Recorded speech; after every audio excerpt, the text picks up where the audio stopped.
First India news में आपका स्वागत है और मैं हूं आयुषी विजयवर्गीय आपके साथ। तो चलिए बुलेटिन की शुरुआत करते हैं बड़ी और महत्वपूर्ण खबर के साथ। तो आपको बता दें, राज्य सरकार ने अनलॉक 4 की गाइडलाइंस जारी कर दी है, जो कल सुबह 5 बजे से लागू होंगी। नई गाइडलाइन में सिनेमा हॉल, मल्टीप्लेक्स और थिएटर को भी खोलने की छूट दे दी गई है।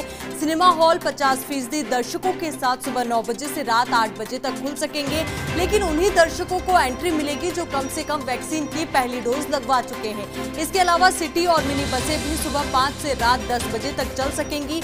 जिन दुकानों का 60% स्टाफ वैक्सीनेट हो चुका है, उन्हें रात 8 बजे तक दुकान खोलने की छूट दी गई है। जिन रेस्टोरेंट्स का 60% स्टाफ वैक्सीन लगवा चुका है, वे रात 10 बजे तक रेस्टोरेंट खोल सकेंगे। इंडोर आउटडोर गेम्स एक्टिविटीज के लिए भी छूट दी गई है। हालांकि कोचिंग संस्थान और लाइब्रेरी अभी बंद रहेंगे। वहीं रोज रात 11 बजे से अगले दिन सुबह 5 बजे तक जन अनुशासन कर्फ्यू रहेगा। तो बड़ी और महत्वपूर्ण खबर से आपको मुखातिब करा रहे जो सीधे आपसे ताल्लुक रखती है। तो आपको बता दें, जिस तरीके से कोरोना के आंकड़े कम होते जा रहे हैं, तो ऐसे में लगातार रियायतें जो है वो बढ़ाई जा रही है। तो आपको बता दें कि अब जो नई गाइडलाइन जारी की गई है, उसके अनुसार विभागीय समसंख्यक आदेश दिनांक 15/6/2021 के अनुसार सिनेमा हॉल, थिएटर, मल्टीप्लेक्स संचालकों को बैठक क्षमता DOIT द्वारा बनाए गए वेब पोर्टल पर ई-इंटीमेशन के माध्यम से अपडेट करने हेतु निर्देश प्रदान किए गए थे। जिन सिनेमा हॉल, थिएटर, मल्टीप्लेक्स संचालकों द्वारा उक्त कार्यवाही पूर्ण कर ली गई है, उन सिनेमा हॉल, थिएटर, मल्टीप्लेक्स को 50% क्षमता के साथ प्रातः 9 बजे से सायं 8 बजे तक केवल उन व्यक्तियों के लिए खोलने की अनुमति होगी जिन्होंने कोरोना वैक्सीन की कम से कम फर्स्ट डोज लगवा ली है। गाइडलाइन की तस्वीरें भी आपको दिखा रहे हैं और साथ ही हर एक बिंदु जो बहुत महत्वपूर्ण है और सीधे आपसे ताल्लुक रखता है वो आपको बता रहे। तो इस सिनेमा हॉल्स को खोलने की छूट यहाँ पे दी गई है। तो वहीं जो समय है वो 8 बजे तक कर दिया गया है, रात के सुबह 9 बजे से। और इसी खबर पर ज्यादा जानकारी के साथ हमारे सहयोगी शिवेंद्र हमारे साथ जुड़ चुके हैं। तो शिवेंद्र, देखिए कई अहम बिंदु हमने बताए, तो ऐसे में शादी ब्याह वाला जो बिंदु है एक बार वो आप डिस्क्राइब करें और पूरी जानकारी भी दें। देखिए, ये कह सकते हैं जो अनलॉक की नई गाइडलाइंस आई उसके बाद आयुषी, इस गाइडलाइंस के बाद राजस्थान में सब कुछ खुल गया है। अब सिर्फ अगर शिक्षण संस्थानों को छोड़ दिया जाए, कोचिंग को छोड़ दिया जाए, लाइब्रेरीज को छोड़ दिया जाए, तो ऐसी कोई जगह बची नहीं जहां सरकार ने छूट नहीं दी हो, राहत नहीं दी हो। तो बड़ी राहत है। सबसे जो प्रमुख बिंदु है आज जो गाइडलाइंस जारी हुई है उसका, वो बिंदु है कि अब जो संडे कर्फ्यू था उसको राज्य सरकार ने पूरी तरीके से खत्म कर दिया है। संडे कर्फ्यू अब प्रदेश में नहीं रहेगा, ये फैसला लिया गया है। इसके अलावा मैं सिलसिलेवार तरीके से बताऊंगा दर्शकों को, जो मल्टीप्लेक्स, थिएटर बहुत समय से बंद थे वो अब खुल सकेंगे, लेकिन उनकी जो क्षमता है वो सिर्फ 50% रहेगी। अगर मान लीजिए किसी मल्टीप्लेक्स के एक हॉल में अभी तक 400 लोग बैठकर मूवी देखते थे, तो वहां सिर्फ 200 लोग बैठकर मूवी देख सकेंगे और उसमें उन्हीं लोगों को खोलने की अनुमति होगी जिन लोगों ने कोरोना की वैक्सीन की पहली डोज, जो स्टाफ के लोगों ने लगवा ली हो। और इसका समय रखा गया है सुबह 9 बजे से रात के 8 बजे तक। इसके अलावा जो कौशल प्रशिक्षण केंद्र राजस्थान में, उनको भी अब खोला जा सकेगा 50% की क्षमता के साथ। सुबह 6 बजे से शाम के 8 बजे तक ये खुल सकेंगे। एक और जो बड़ी राहत है, जो हम ये कह सकते हैं कि इस अनलॉक की सबसे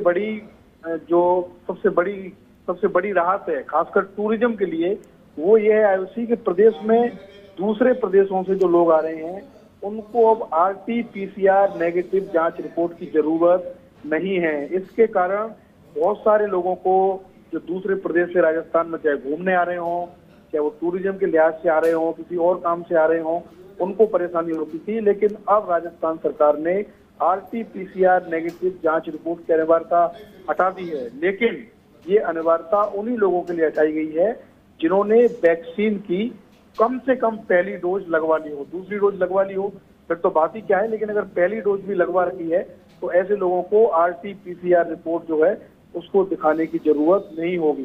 बाजारों का जो समय है उसका भी समय थोड़ा सा बढ़ा दिया गया है।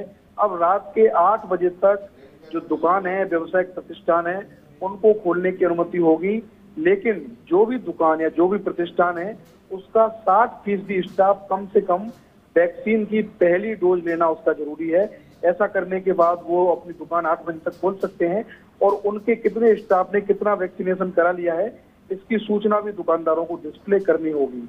एक और जो राहत मिली है लोगों को, ये मुझे लगता है कि दर्शकों को भी खबर पसंद आएगी। अभी तक जो रेस्टोरेंट का समय था राजस्थान में वो शाम के 4 बजे था। अब हम देखते हैं कि डिनर वाले जो लोग होते हैं उनकी संख्या ज्यादा होती है, यानी शाम को अधिकतर लोग होते हैं जो राजस्थान में बाहर रेस्टोरेंट में होटल्स में खाना खाना पसंद करते हैं।